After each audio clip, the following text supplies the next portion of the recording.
শিবিরের সভাপতি যেখানে সবজিওয়ালার কাছ থেকে উৎসাহিত হয়েছে যে সবজিওয়ালা নাকি তাকে উৎসাহ দিচ্ছে যে আপনি আন্দোলনে যাওয়া উচিত, সেখান থেকে সে উৎসাহ নিয়েছে, তাহলে সে কিভাবে আন্দোলন কখন করলো? আমরা তো বাসায় খাইতে পারি নাই, বাসায় ঘুমাইতে পারি নাই, আমরা তো পলাতক ছিলাম।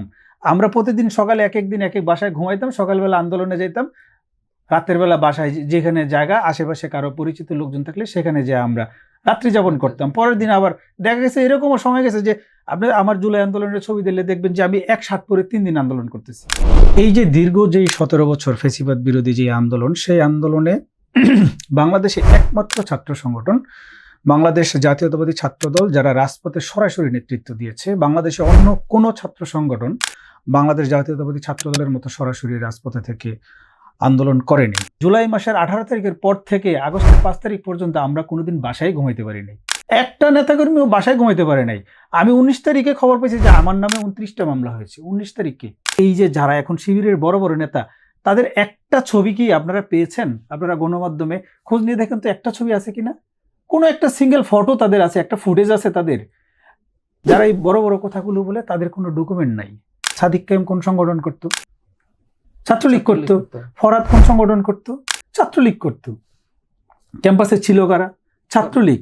তো ছাত্রলীগের একটা অংশের ভোট তারা পেয়েছে। বাংলাদেশে যাই ঘটতো সেটার ইম্প্যাক্ট হতো ঢাকা বিশ্ববিদ্যালয়ে। রাত 11টার পরে তারা মিছিল নিয়ে বের হতো।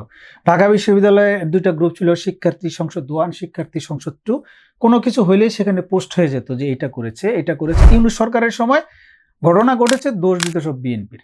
5ই আগস্টের পরে বাংলাদেশে সর্বপ্রথম র্যাগিং করেছে কারা জানেন? ছাত্র শিবির। জাহাঙ্গীরনগর বিশ্ববিদ্যালয়ে ডকুমেন্ট সহকারে এসেছে, গণমাধ্যমে এসেছে। জামাত ইসলাম এবং এনসিপি যখন পার্লামেন্টে তারা কথা বলে তখন মানুষ হাসে। গতকাল জামাতের আমির বলেছেন যে হাত উপরে তুলবো না নিচে তুলবো মাননীয় স্পিকার আমি বুঝতে পারি না, আমার সামনে এতগুলো ফাইল দেওয়া হয়, আমি এত অর্থনীতির ছাত্র না, আমি এত কিছু বুঝি না।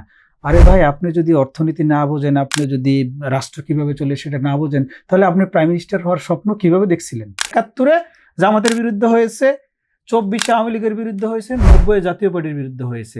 কিন্তু বাংলাদেশের একমাত্র রাজনৈতিক দল বিএনপি, যাদের বিরুদ্ধে কখনো গণঅভ্যুত্থান হয়নি, এবং 71 সালের কৃতিত্ব বিএনপির আছে, 90-এরও কৃতিত্ব বিএনপির আছে, এবং 24-এর কৃতিত্ব বিএনপির আছে। সুতরাং একটা জিনিস মনে রাখবেন, সেটা হচ্ছে বিএনপি মানে বাংলাদেশে। বিএনপি যখন দেখবেন খারাপ আছে, বুঝে নেবেন বাংলাদেশ খারাপ আছে। দেশের নাম্বার 1 ট্রেডিং অ্যাপ নিফটি ফার্স্টে পাচ্ছেন ট্রেডিং এর সব সুবিধা, dual exchange access, company analysis, portfolio তৈরি করা সহ আরও অনেক ইউনিক ফিচারের সাথে ট্রেড করতে ডাউনলোড করুন এক্ষুনি।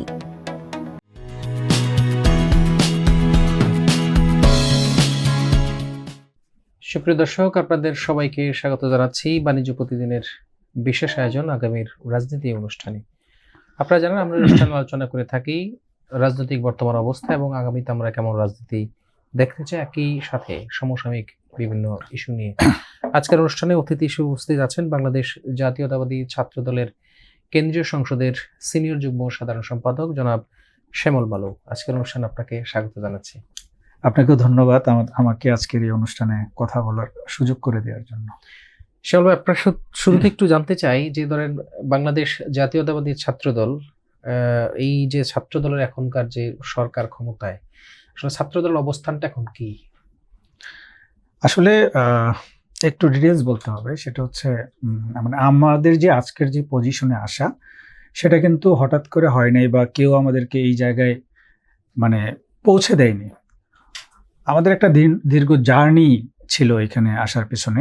যেমন আমাদের যে বর্তমান যেই সরকার আছে, এই সরকার 17 বছর ক্ষমতার বাইরে ছিল, এবং আপনারা জানেন যে 1/11-এর সময় একটি সামরিক সরকার একটি উত্থানের মাধ্যমে সেই সময় বাংলাদেশে যে জাতীয়তাবাদী দলকে বিএনপিকে কিভাবে রাজনীতি থেকে দূরে রাখা যায় সেই বন্দোবস্ত করেছিল। এবং পরবর্তীতে আমরা দেখেছি যে পরপর 3টা নির্বাচন হয়েছে।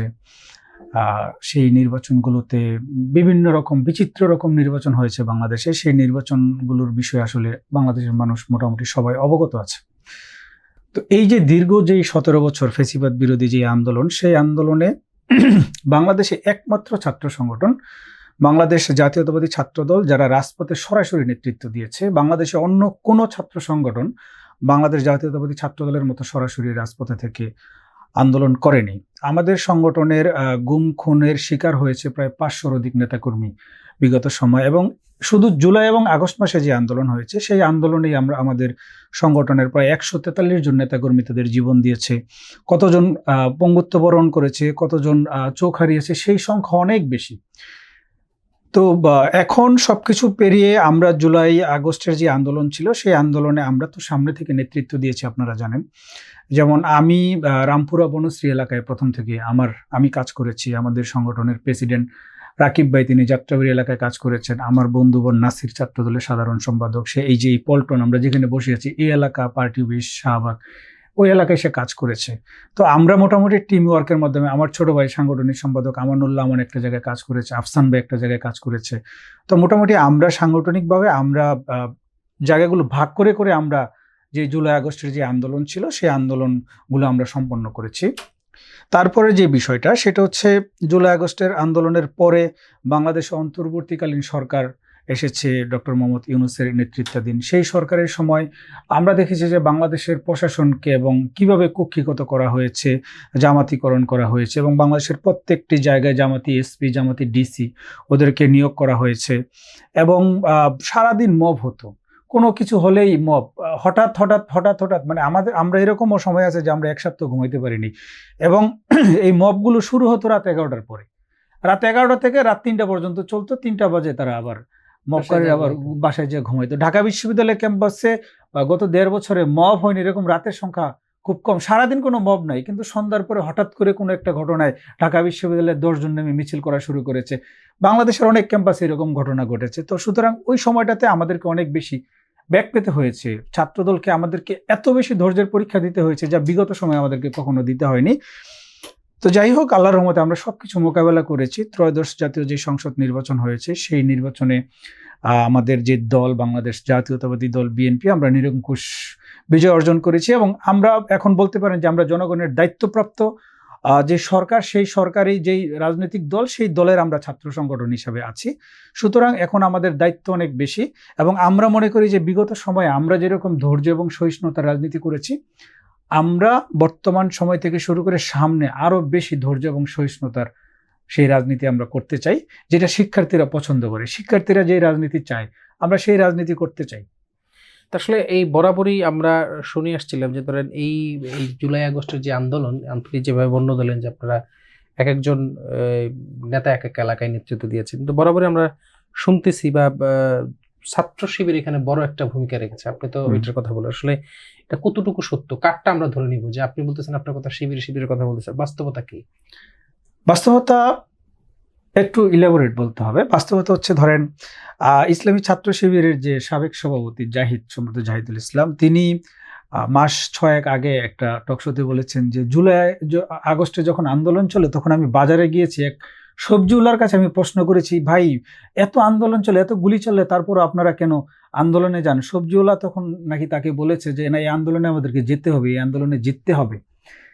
ছাত্র শিবিরের সভাপতির বক্তব্য এটা এবং জুলাই এবং আগস্ট মাসের আন্দোলন চলাকালীন সময়ের বক্তব্য এটা।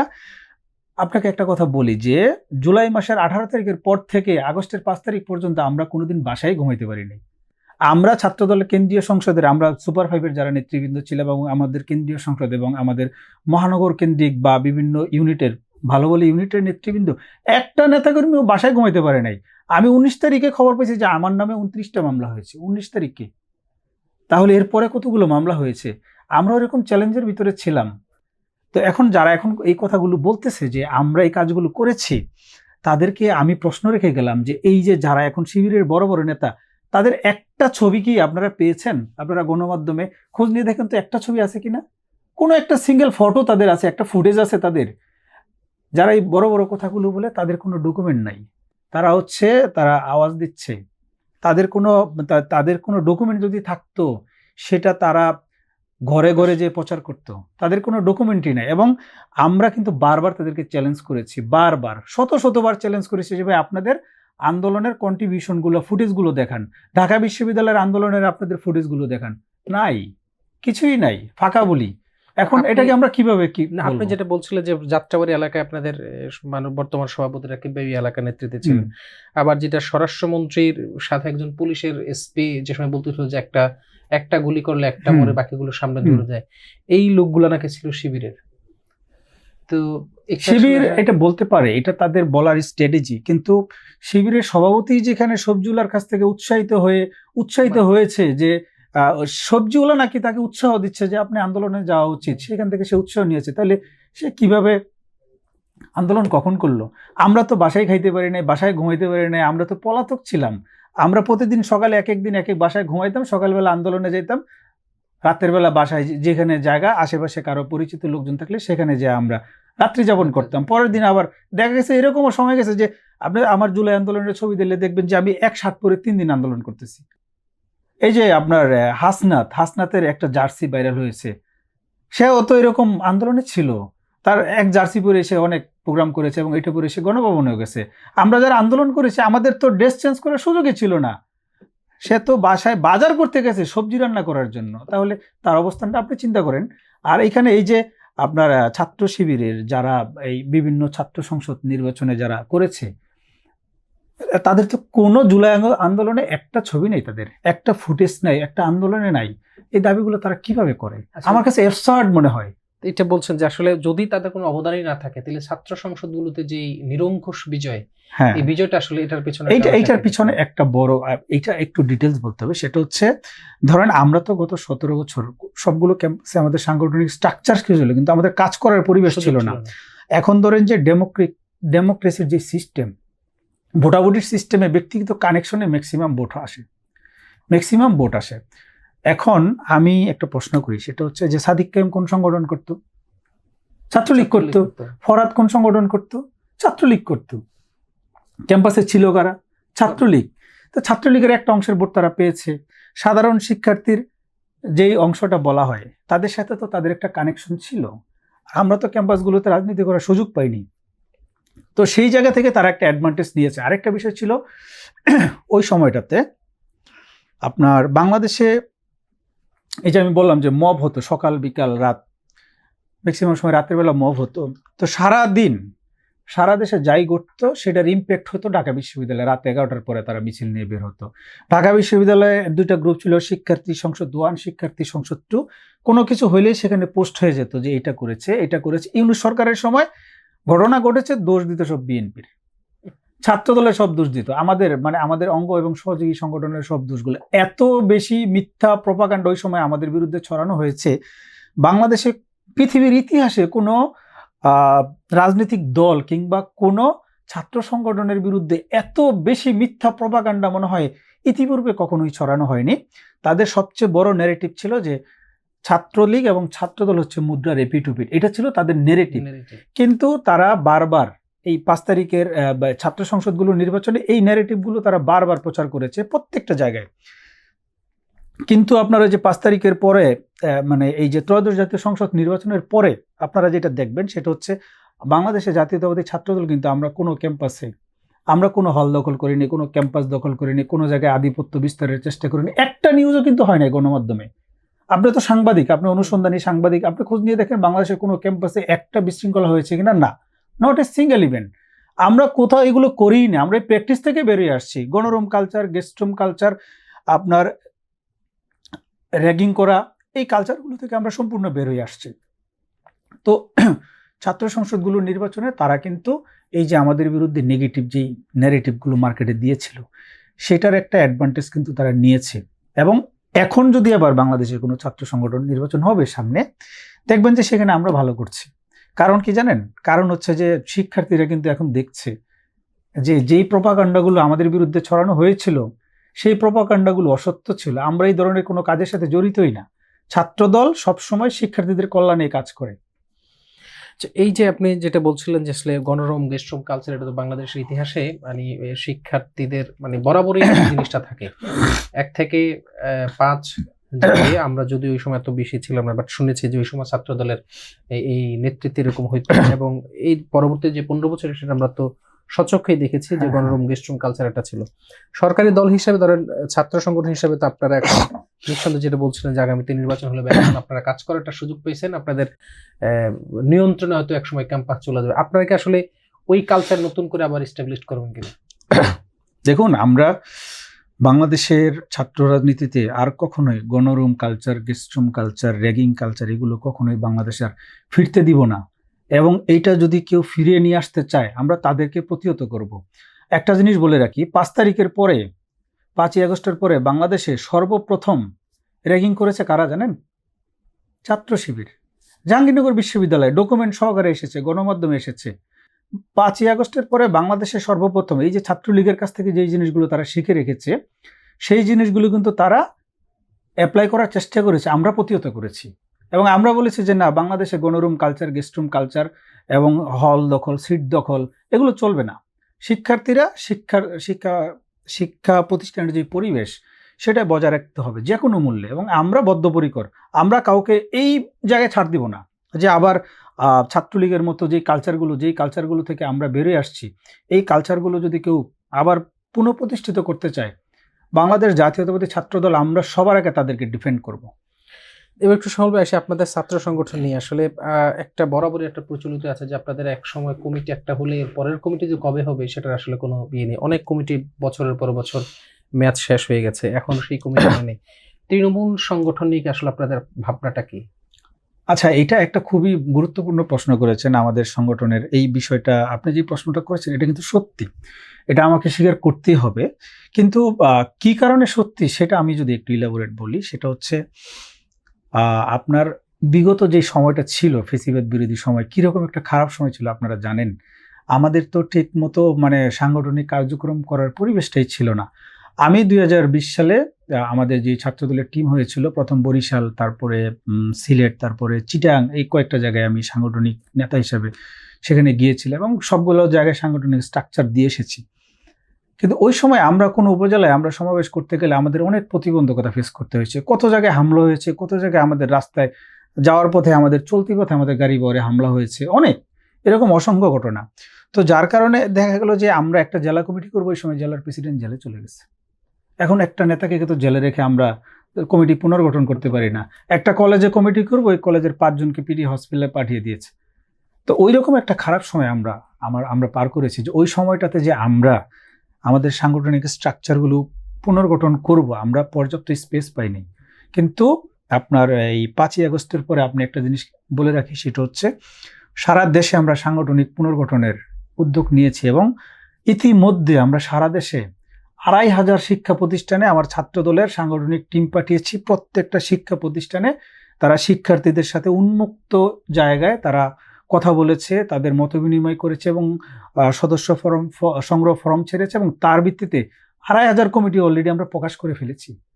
বাংলাদেশে কমিটি হয়নি এরকম শিক্ষা প্রতিষ্ঠান খুব কম, কয়েকটা শিক্ষা প্রতিষ্ঠান হয়তো হাতে গোনা আছে, কিন্তু সব জায়গায় আমাদের সাংগঠনিক স্ট্রাকচার কমিটি হয়ে গেছে। শিক্ষা প্রতিষ্ঠানের পরে আমরা জেলাগুলোর দিকে নজর দিয়েছি, জেলা, উপজেলা, পৌরসভা, এই কমিটিগুলো আমরা, যেহেতু ছাত্রদল শিক্ষা প্রতিষ্ঠান ফার্স্ট, সেই জন্য আমরা শিক্ষা প্রতিষ্ঠানের দিকে আগে নজর দিয়েছি। তো একটু আসিবার যারা আপনাদের সাংগঠনিক অভিভাবক মাননীয় প্রধানমন্ত্রী একসময় তো ধরেন আপনাদের সাথে বরাবরই কথা বলতেন, আপনাদের সাংগঠনিক বিভিন্ন দিক নির্দেশনা দিতেন। এখন তো আসলে দেশের প্রধানমন্ত্রী, মানে সকলের দায়িত্ব এখন ওনার কাঁধে। ছাত্রদলকে আসলে ওইভাবে উনি ওনার মতো করে সময় দিতে পারেন? আসলে আমরা যখন ওনার সাথে কাজ করা শুরু করেছি, যেমন আমার রাজনৈতিক জীবনে 2019 সালে শ্যামল খোকন ভাইয়ের যে কমিটি হয়েছিল, কাউন্সিলের পরে সেন্ট্রাল কমিটি হয়েছিল, সেই কমিটিতে আমি জয়েন্ট সেক্রেটারি ছিলাম। তো ওই সময় আমাকে প্রথম বরিশাল ডিভিশনের দায়িত্ব দেওয়া হয়েছিল, তারপরে সিলেট, তারপরে চিটাং পর্যায়ক্রমে। তো ওই সময় মাসে মোটামুটি ওনার সাথে আমাদের 1-2টা মিটিং হইতো।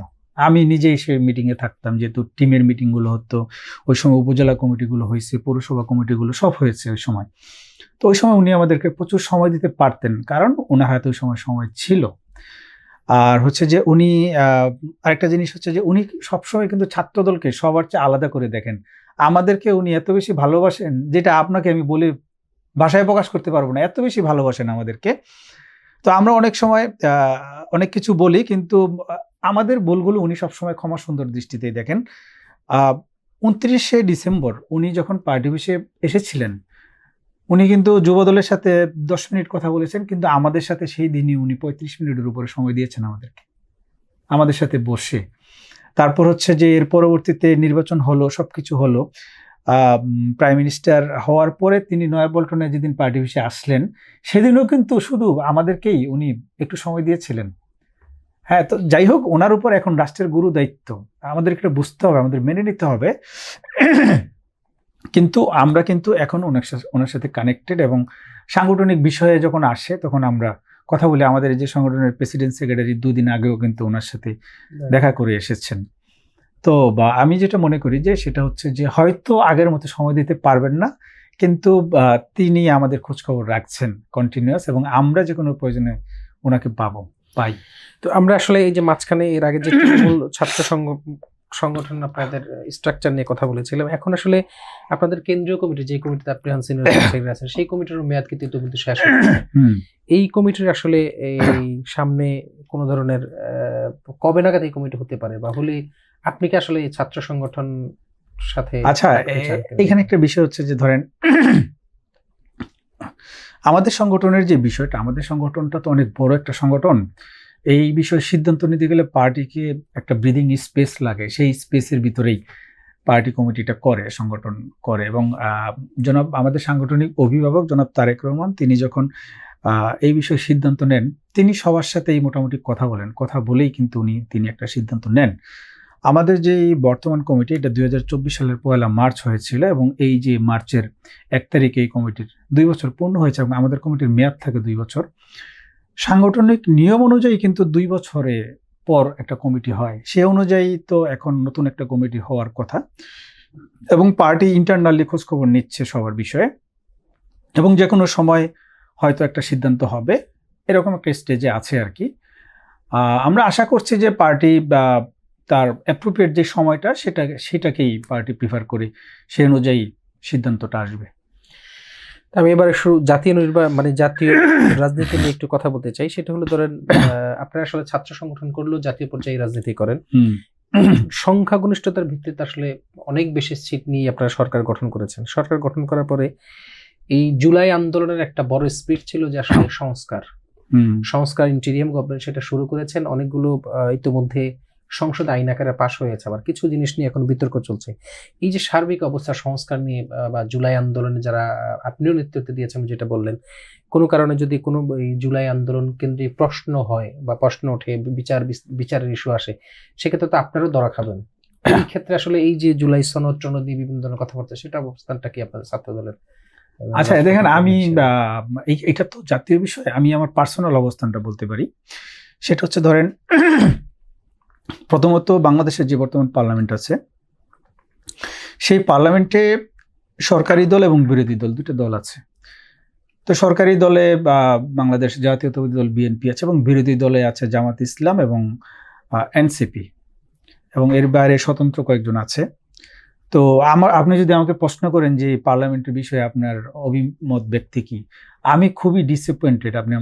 আমি বলি যে কেন, কারণ হচ্ছে যে ধরেন আমাদের দলে অনেক প্রবীণ পার্লামেন্টেরিয়ান আছেন, যারা অনেক ভালো ভালো কথা বলতেছেন, কনস্টিটিউশন বুঝেন, কথাবার্তা প্রপারলি হচ্ছে, মানুষ অ্যাকসেপ্ট করতেছে। কিন্তু জামাত ইসলাম এবং এনসিপি যখন পার্লামেন্টে তারা কথা বলে, তখন মানুষ হাসে। এত বেশি দ্বিচারিত কথাবার্তা তারা বলে, এটা আসলে খুবই খুবই প্রশ্নবিদ্ধ। যেমন আমি কয়েকটা এক্সাম্পল বলি। যেমন গতকাল জামাতের আমির বলেছেন যে হাত উপরে তুলবো না নিচে তুলবো, মাননীয় স্পিকার আমি বুঝতে পারি না, আমার সামনে এতগুলো ফাইল দেওয়া হয়, আমি এত অর্থনীতির ছাত্র না, আমি এত কিছু বুঝি না। আরে ভাই, আপনি যদি অর্থনীতি না বোঝেন, আপনি যদি রাষ্ট্র কিভাবে চলে সেটা না বোঝেন, তাহলে আপনি প্রাইম মিনিস্টার হওয়ার স্বপ্ন কিভাবে দেখছিলেন?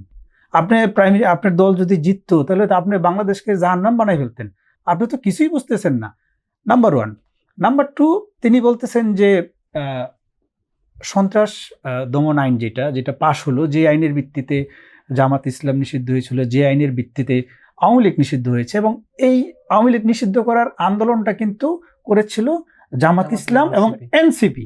সেই সময় আওয়ামী লীগ নিষিদ্ধ করার জন্য একটা অধ্যাদেশ জারি করা হয়েছিল, এবং সংস্কার বিরোধী যে আইনটা পাশ হয়, সেই জামাত ইসলাম আওয়ামী লীগকে নিষিদ্ধ রেখেই কিন্তু সেই আইনটা পাশ হয় পার্লামেন্টে। হ্যাঁ, তার মানে কি, যে জামাত ইসলাম এনসিপি যে আইনটা যেটার জন্য আন্দোলন করেছিল সেটাই বাস্তবায়ন হয়েছে। এখন বিরোধী দলীয় প্রধান দাঁড়িয়ে কি বললেন? তিনি বললেন যে আমি তো বুঝতে পারতেছি না এটা আমি কি বলবো। হ্যাঁ, আমাদের সাথে আরেকটু আলোচনা করা যেত, আরেকটু কথাবার্তা বলা যেত, তারপরে এই আইনটা পাশ করা যেত। উনি কত বড় দুষ্ট লোক, চিন্তা করেন যে উনি কিন্তু সব জানে, তারপরেও এই যে 2 নৌকায় পা দেওয়া, নৌকায় একটা পা তুলে দিয়ে রাখলো, মানে আওয়ামী লীগকে স্পেস দিল না, দেওয়ার আওয়ামী লীগকে বলে রাখলো যে ভাই আমি চেষ্টা আগামী নির্বাচনে ভাই আমি তোমাদেরকে সেভ করার চেষ্টা করছি, আগামী নির্বাচনে যে ভোট হবে সেই ভোটে আমাদেরকে কিছু ভোট দিও, আমরা কিন্তু চাই নাই তোমাদেরকে এই কাজটা করতে। এই যে মুনাফিকি, এই মুনাফিকিটা জামাতের আমির করলো। হ্যাঁ, তিনি কিন্তু সব জানেন। আচ্ছা, 2 নম্বর বিষয় যেটা দেখলাম, আরেকটা বিষয় দেখলাম যে যেদিন আপনার এই জুলাই সনদের যে বিষয়টা আসছে, সেদিন আমাদের জুলাই যোদ্ধাদেরকে সেখানে উপস্থিত করা হলো। সেই জুলাই যোদ্ধাদেরকে সংসদের ভিতরে এই যে হান্নান মাসুদ, হাসনাত, ওরা দেখলাম যে গালাগালি করতেছে, অত্যন্ত বাজে দৃশ্য সেটা। যাদের রক্তের উপর দিয়ে দাঁড়িয়ে আজকে পার্লামেন্ট, তাদেরকে সংসদের ভিতরে অপমান করতেছে। তো এইরকম যে কথাবার্তা, এটা আরেকজনকে দেখলাম, আরেকজন পার্লামেন্টেরিয়ান, ইনি পার্লামেন্টে দাঁড়িয়ে বলতেছে যে ভোলার যেই সহদাসমী, যে সামাজিক যোগাযোগ মাধ্যমে বিকৃত রুচির কথাবার্তা, বিকৃত যে ভুয়া ফটোকার্ডগুলো ছড়িয়েছে এবং মানে খুবই বাজেভাবে সম্মানী মানুষজনকে যিনি অপমান করেছেন, তার পক্ষে অবস্থান নিয়ে সংসদে বলতেছে যে তাকে 24 ঘন্টার ভিতরে মুক্তি দিতে হবে। তখন স্পিকার বললেন যে এইটা কি পার্লামেন্ট তো কারো আলটিমেটামের জায়গা না, পার্লামেন্ট হচ্ছে আইন প্রণয়নের জায়গা। তারপরে হাসনাতকে বলল যে Hasnat, this is not Shahbag square. তাহলে আপনি বুঝেন যে বিরোধী দল কি পরিমাণ ইমেচিউর, এবং তাদের যে অ্যাক্টিভিটিস, তারা যে রাস্তাঘাটে যে মব মানে ক্রিয়েট করে তারা যে অভ্যস্ত হয়ে গেছে, পার্লামেন্টও তারা সেই জিনিসটা বাস্তবায়ন করতে চাচ্ছে। তো তাদের তো চিন্তা ভাবনাই দুষ্ট। আপনি একটা জিনিস বলি, সেটা হচ্ছে এখন পর্যন্ত জ্বালানি তেলের মূল্য, তারপরে বিশ্ব পরিস্থিতি, যুদ্ধ, বাংলাদেশ কিভাবে এগিয়ে যাবে, বাংলাদেশের কি করা উচিত, একটা প্রশ্ন বিরোধী দল থেকে সংসদে এসেছে? একটা প্রশ্ন তারা করে নাই। তারা আছে সেই কিভাবে 72-এর সংবিধান ঠেকানো যায়, কিভাবে তাদের এজেন্ডা বাস্তবায়ন করা যায়, কিভাবে সরকারি দলকে চাপানো যায়, এই ধান্দায় আছে। এই যে আপনি যেটা বলছিলেন যে আসলে জামাতের আমির চেষ্টা করছেন যে আগামী নির্বাচনে যাতে তারা আওয়ামী লীগের একটা ভোট পায়, সেটার জন্য আইনটার তারা নিষেধ করেও সেখানে তারা আবার পক্ষে নিয়ে কথা বলছেন। সাম্প্রতিক সময় আমরা দেখেছি 5 আগস্টের মানে যে আমাদের যে 12 ফেব্রুয়ারি নির্বাচন, নির্বাচনের পরে সাবেক প্রধানমন্ত্রী শেখ হাসিনা একটা অডিও ক্লিপ ভাইরাল হয়েছে যে এখনকার যে বর্তমান মাননীয় স্বরাষ্ট্রমন্ত্রী, ওনার সাথে কথা হয়েছে যে আপনাদের ভোটগুলো আমাদেরকে দেন, আমরা আপনাদের বিষয়গুলো দেখব। এইটা আসলে না, ওই যে ক্লিপটার কথা বলছেন, ওইরকম কোনো ক্লিপের প্রুফ আমরা পাই নাই। ওই সময় তো শেখ হাসিনার অনেক ক্লিপ চলে এসেছে মার্কেটে, ওনার যে কণ্ঠ নকল করে অনেক ক্লিপ এসেছে। ওরকম কোনো ক্লিপ কিন্তু কোনো গণমাধ্যমে কিন্তু সেটা আসে নাই। এটা ফেসবুকে হয়তো কিছু ক্লিপ আপনার হয়েছে যেগুলো ফ্যাব্রিকেটেড, নকল। অরিজিনাল কোনো ক্লিপ যদি থাকতো সেটা তো অবশ্যই আপনার মেইন স্ট্রিম গণমাধ্যমে আসতো। সবাই একটু বিষয়ে যদি আমরা বলি যে ধরেন সংখ্যাগরিষ্ঠতার ভিত্তিতে যারা আসে, বিশেষ করে আমরা যেটা দেখছি 2009 সালে আওয়ামী লীগ সরকার এসে তাদের মতো করে যেভাবে আইন চাইতো সেভাবে পাশ করতে, এখনো বর্তমানে বিএনপির প্রায় 220-এর উপরে সিট, কালকের যে সাম্প্রতিক সময় 2টা নির্বাচন হলো সে 2টা বিএনপি জিতেছে। এখন কি বিএনপিকে আসলে আওয়ামী লীগের সেই পথে, ওই পথেই কি হাঁটবে কিনা যে আমরা আইন একটা পার্লামেন্টে উঠাবো, আমরা পাশ করবো, আমরা আমাদের মতো করে সেটা এক্সিকিউট করবো? না, দেখেন বিএনপির কিন্তু চিন্তা ভাবনাই সৎ। বিএনপির চিন্তা ভাবনার ভিতরে কোনো অসৎ কিছু নাই। আপনার 151 আসন বা আপনার সংসদে সরকার গঠনের সক্ষমতা প্রমাণ হওয়ার পরে জনাব তারেক রহমান প্রথম সাক্ষাৎ করেছেন কার সাথে? জামাতের আমিরের বাসায় গিয়েছেন, তারপরে এনসিপির নাহিদের বাসায় গিয়েছেন। এই যে রাজনীতির যে সৌজন্যবোধ, এইটা। তারপরে পার্লামেন্টে বিরোধী দল থেকে কিন্তু বলা হয়েছে আপনারা ডেপুটি চিফ হুইপ দেন, তারা ডেপুটি স্পিকার দেন, তারা কিন্তু সেটা এগ্রি করে দেয় নাই, তারা প্যাকেজ চেয়েছে। তো বিএনপি কিন্তু সব জায়গায় ছাড় দিয়ে রাজনীতি করার চিন্তা ভাবনা করছে। আরেকটা যে বিষয় সেটা হচ্ছে যে আমরা এটা দায়িত্ব নিয়ে বলতে পারি, এবং আমাদের দলের যে হেরিটেজ, আপনাকে একটা জিনিস চিন্তা করি, ভেরি সিম্পল, সেটা হচ্ছে বাংলাদেশে যে কটা রাজনৈতিক দল আছে প্রধান, সবার বিরুদ্ধে গণবিদ্রোহ হয়েছে, সবার বিরুদ্ধে গণঅভ্যুত্থান হয়েছে। 71-এ জামাতের বিরুদ্ধে হয়েছে, 24-এ আওয়ামী লীগের বিরুদ্ধে হয়েছে, 90-এ জাতীয় পার্টির বিরুদ্ধে হয়েছে। কিন্তু বাংলাদেশের একমাত্র রাজনৈতিক দল বিএনপি, যাদের বিরুদ্ধে কখনো গণঅভ্যুত্থান হয়নি, এবং 71 সালের কৃতিত্ব বিএনপির আছে, 90-এরও কৃতিত্ব বিএনপির আছে, এবং 24-এর কৃতিত্ব বিএনপির আছে। সুতরাং একটা জিনিস মনে রাখবেন, সেটা হচ্ছে বিএনপি মানে বাংলাদেশ। বিএনপি যখন দেখবেন খারাপ আছে, বুঝে নেবেন বাংলাদেশ খারাপ আছে। আজকে জামাতের একটা প্রোগ্রাম নাহিদ ইসলামী একটা কথা বলেছেন, আপনি যেটা রেফারেন্স দিলেন যে বিএনপির বিরুদ্ধে আসলে এই ধরনের কোনো অভ্যুত্থানের ইস্যু নাই, বিএনপি মানে বাংলাদেশ। নাহিদ ইসলাম আজকে বলেছে যে জুলাই আন্দোলন নিয়ে বা জুলাইকে নিয়ে যেভাবে বিএনপি বা সরকারি দল মানে পাত্তাই দিচ্ছে না, এটা খেসারত তাদেরকে দিতে হবে, এটা দিয়ে আসলে আপনি এখানে হচ্ছে তারা যেটা বলতেছে আমি বলি শুনেন, তাদের যেখানে এলিগেশনের জায়গা জুলাই সনদ বাস্তবায়ন। এখন জুলাই সনদ ইউনূস সরকার যখন ছিল তখন জুলাই সনদে সকল রাজনৈতিক দল একটা জুলাই সনদে স্বাক্ষর করেছে, কিন্তু পরবর্তীতে যখন জুলাই সনদ প্রকাশ করা হলো দেখা গেল যে যেটা স্বাক্ষর করেছে সেটা প্রকাশ করা হয়নি, প্রকাশ করেছে আরেকটা। এবং বিএনপি বলেছে যে পাশকৃত যে জুলাই সনদ আছে সেই জুলাই সনদের কোন কোন বিষয়ের উপর বিএনপির নোট অফ ডিসেন্ট আছে সেগুলো বিএনপি নির্বাচনী ইশতেহার উল্লেখ করেছে। বিএনপি আগেই ক্লিয়ার করেছে যে আমরা নির্বাচনে জিতলে আমরা এই জিনিসগুলো বাস্তবায়ন করব না। তারপর নির্বাচন হলো, বিএনপি সংখ্যাগরিষ্ঠতা পাইল, তাহলে বিএনপি তার নির্বাচনী ইশতেহার অনুযায়ী কাজ করতে পারে। বিএনপি নির্বাচনী ইশতেহার অনুযায়ী কাজ করছে। এখন তারা মানুষকে ভুল বুঝাচ্ছে কোন জায়গাটা আমি বলি, শব্দ দুইটা, একটা হচ্ছে সংস্কার, একটা হচ্ছে সংশোধন। আপনার সংশোধনটা কি? সংশোধন ধরেন আমি একটা আর্টিকেল লিখছি, আমি একটা প্রবন্ধ লিখেছি, আমার প্রবন্ধের কিছু ভুল আছে, ভুল জায়গাগুলো আমি কারেকশন করলাম, এইটা। আরেকটা হচ্ছে যে আমি একটা প্রবন্ধ লিখেছি, আমার লেখাটা আমি সম্পূর্ণ বাদ করে দিলাম, ওইটা হচ্ছে সংস্কার। আরেকটা নতুন লেখা নিয়ে আসলাম, এটা সংস্কার। এখন যারা সংবিধান বিশেষজ্ঞ তারা আমার চেয়ে ভালো বলতে পারবে, কিন্তু আমি যেটা বুঝি সেটা হচ্ছে আপনি পৃথিবীর সকল দেশের সংবিধানগুলো এক জায়গায় করে দেখবেন যে এখানে 80% জিনিস সব সংবিধানে এক, সকল দেশের সংবিধানে এক, বাকি থাকে কত 20%। যে বিষয়গুলো থাকে সেগুলো এক এক দেশ এক এক রকম করে তার মতো করে ফর্মুলেট করে। বাংলাদেশের যেই আপনার বর্তমান যে সংবিধান আছে এটার ভিত্তিগত 1972-এর সংবিধান। 72-এর সংবিধান থেকে আপনার যেই জিনিসগুলো আপনার ভালো না লাগে, যেই জিনিসগুলো নিয়ে আপনার এলিগেশন আছে সেগুলো আপনি বাদ করে দেন না, তাইলে তো এটা সংশোধন হয়ে গেল। তাহলে আপনি বলতেছেন 72-এর সংবিধানই মানেন না, আপনি সংবিধান নতুন করে লিখতে হবে। ভাই এটা কোনো কথা হইল? এইভাবে তো হয় না, এভাবে হয় না। ধরেন আপনি মুসলমান, আমরা মুসলমান, আমাদের ধর্মগ্রন্থ পবিত্র কোরআন।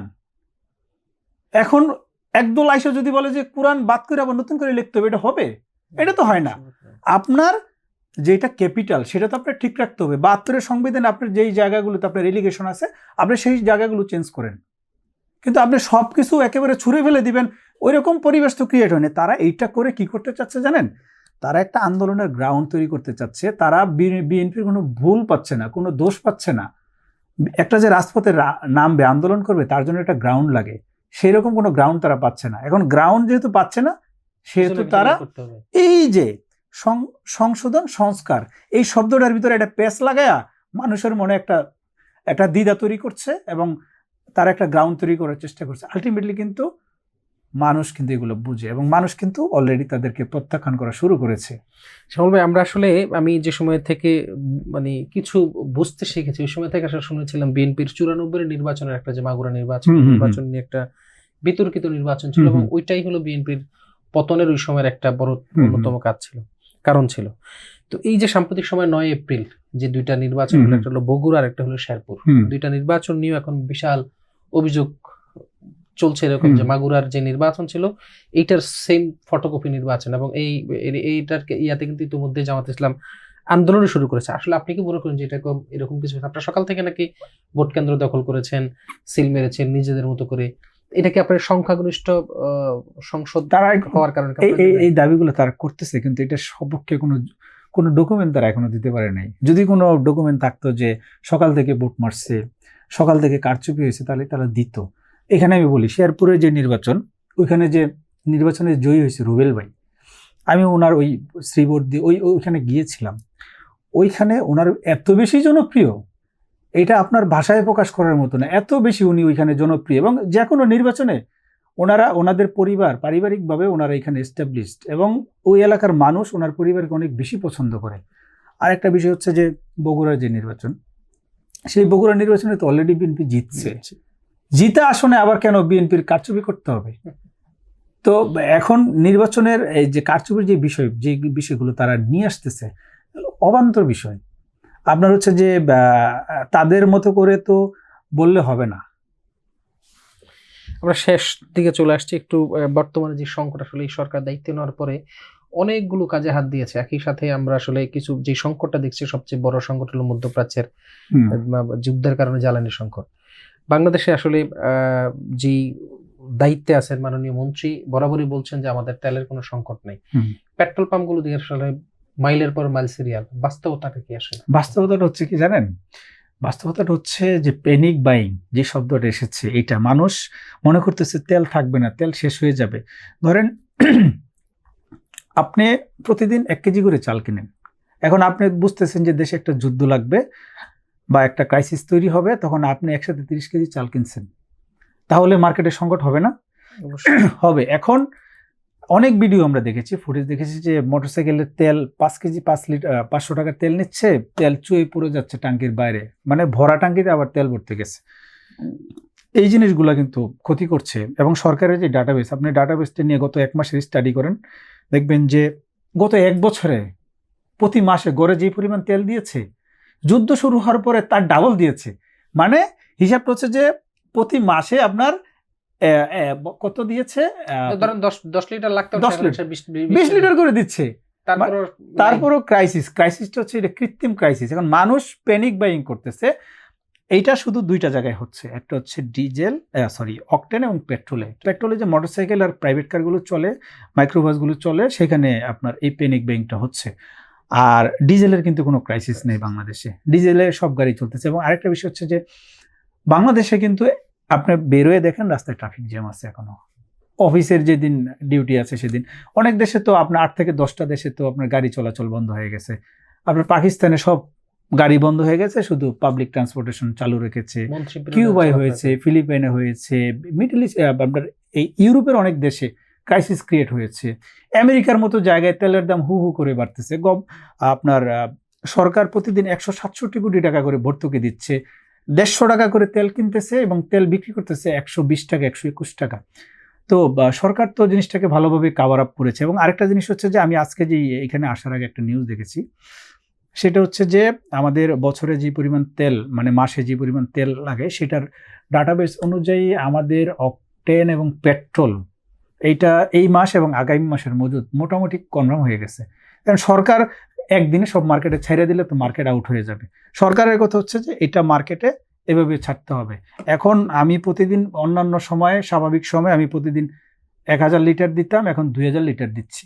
তারপরে যদি ক্রাইসিস হয়, এটা তো মানুষ যদি লাইনে যায়, তাকে তো তেল না দিয়ে উপায় নেই। সবাই আপনার গুরুত্বপূর্ণ সময় থেকে আমাদেরকে সময় দেওয়ার জন্য ধন্যবাদ জানাচ্ছি। আপনাকেও ধন্যবাদ জানাচ্ছি। আর যারা দেখছেন বা দেখবেন, আপনাদের সবাইকে ধন্যবাদ। সুপ্রিয় দর্শক, আমরা এতক্ষণ দেখছিলাম বাণিজ্য প্রতিদিনের বিশেষ আয়োজন আগামী রাজনীতি। আজকে আমরা কথা বলেছি বাংলাদেশ জাতীয়তাবাদী ছাত্রদলের কেন্দ্রীয় সংসদের সিনিয়র যুগ্ম সাধারণ সম্পাদক জনাব শ্যামল মালবের সাথে। উনি আসলে আমাদেরকে যা বোঝাতে চেয়েছেন যে বিএনপি সরকার ক্ষমতায় আসলেও ছাত্রদল আসলে যেভাবে এক ধরনের মবক্রেসি বা হল দখলের রাজনীতি, গুম এবং মানে গণরং গেস্ট্রম কালচারের যে রাজনীতি, সেই রাজনীতি থেকে ছাত্রদল আসলে বেরিয়ে আসতে চায়। আমরাও সেই প্রত্যাশাই করি যে ছাত্রদল একজন কর্মী বান্ধব এবং ছাত্রদল যেই শিক্ষার্থী বান্ধব রাজনীতি করে আগামীতে বাংলাদেশটা একটি সোনার বাংলাদেশে রূপান্তর করবে, সেই প্রত্যাশা নিয়ে আজকের মতো এখানে বিদায় নিচ্ছি। সবাই ভালো থাকবেন, সুস্থ থাকবেন। আল্লাহ হাফেজ। ইউএফটি ফার্স্টের সাথে ট্রেড করুন যে কোনো জায়গা থেকে। ক্যাম্পাসে ক্লাসের ফাঁকে, ঢাকার জ্যামে বসে কিংবা ঘরে বসে, ট্রেডিং এখন হাতের মুঠোয়। তাই ট্রেড করুন যখন খুশি, যেখানে খুশি।